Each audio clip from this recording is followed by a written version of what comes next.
So we've just run the chocolate factories for some up-and-coming leaders, and both these people were just on the chocolate factory and they were the customer. Finally sitting in the customer's shoe, I learned a lot from today's session in terms of how important it is that our first impression and touch point with the client actually works, because it leaves such a lasting impression. And most importantly, my biggest takeaway today is it's more important to be customer focused in the organization as a culture, and everyone has a role to play, whether you're client facing or not. And client service in itself is just a tactical measure. So we as an organization needs to work way further than that to make ourselves all customer focused, every single one of us.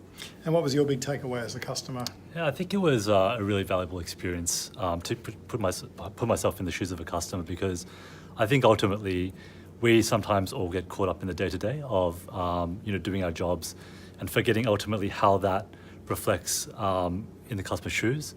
One of the big takeaways for me today was the difference between customer service and customer focus within the organization. So I think one of the key takeaways was, all parts of the organization can be customer focused, even though you may not be the person delivering that message or talking to the customer in the end, which is the customer service part of it. But it's just very important for everyone to realize that they have a part to play.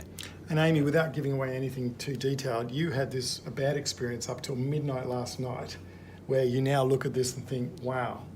Yeah, so I think as a complex organization, the silo mentality is very ingrained as part of the structure and setup. However, learning from the chocolate factory today, I think there's a lot we can apply, and basically bringing the client experience back into what everyone does and explaining that what they do has an impact on the overall client experience. And you were customers, but what do you think the rest of the team got from it?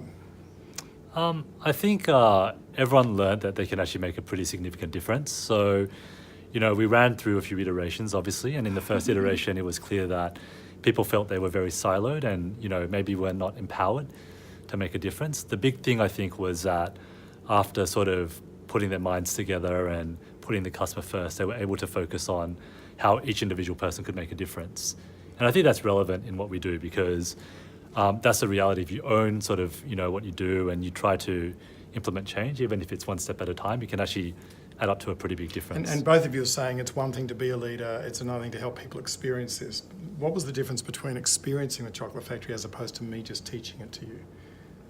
So I think the self-realization of the teaching is extremely important, and I think it is very different if you have just talked to us for the last 2 hours, but the fact that we experience it and see how every single action has an impact, and we are all empowered to actually change and make a difference, I think that gives us a lot of influence as leaders to start to make a difference.